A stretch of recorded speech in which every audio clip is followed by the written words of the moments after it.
Bonjour, je suis Aline, je vais vous montrer comment je vis presque sans déchets ni plastique. On va commencer par la cuisine.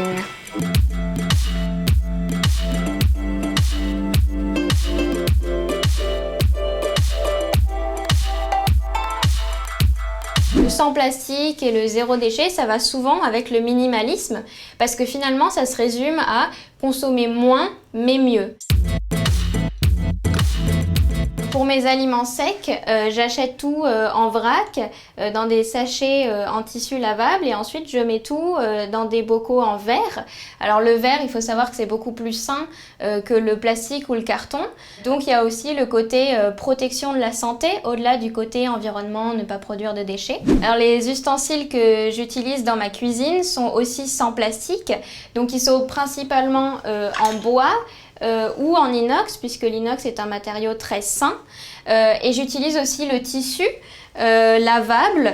Par exemple, j'ai des petits chapeaux à mettre sur le dessus des bols pour éviter le film plastique pour recouvrir des restes alimentaires. Pour tout ce qui est produits de consommation dans la cuisine, autre de ce qui est alimentaire, on peut faire ces éponges soi-même à base de collants filés.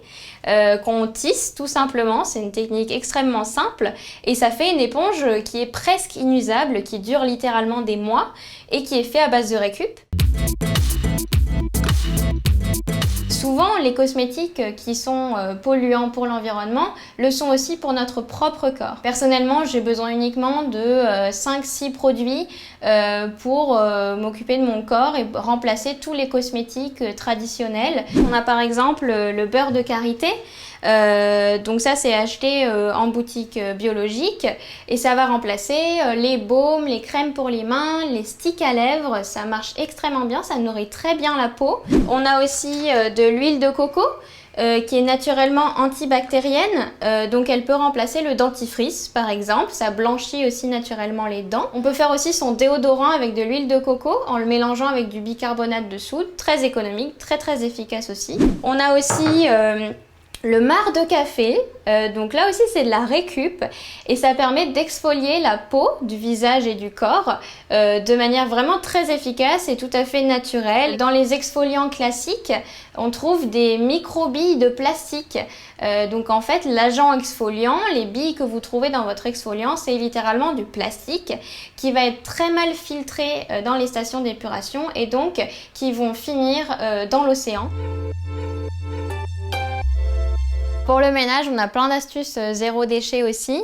On remplace les essuie-tout par des chiffons lavables, c'est beaucoup plus économique en plus. On remplace la lessive pleine de produits toxiques par de la lessive en poudre par exemple, achetée en boutique biologique, certifiée biologique. On remplace tous ces produits ménagers, littéralement tous ces produits ménagers, par du vinaigre blanc mélangé avec de l'eau. Et on a aussi l'indispensable bicarbonate de soude.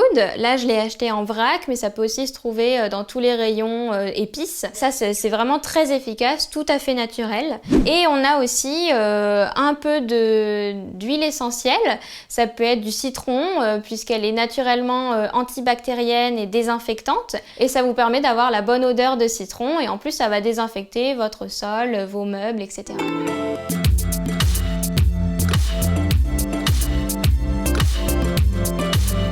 En choisissant les recettes les plus simples, les plus économiques, c'est là que le zéro déchet et le zéro plastique va être accessible à tous. Si chacun fait quelques petits gestes pour réduire ses emballages alimentaires, pour réduire ses déchets organiques par exemple, c'est là que les actions additionnées les unes aux autres vont permettre d'éviter beaucoup d'impacts négatifs.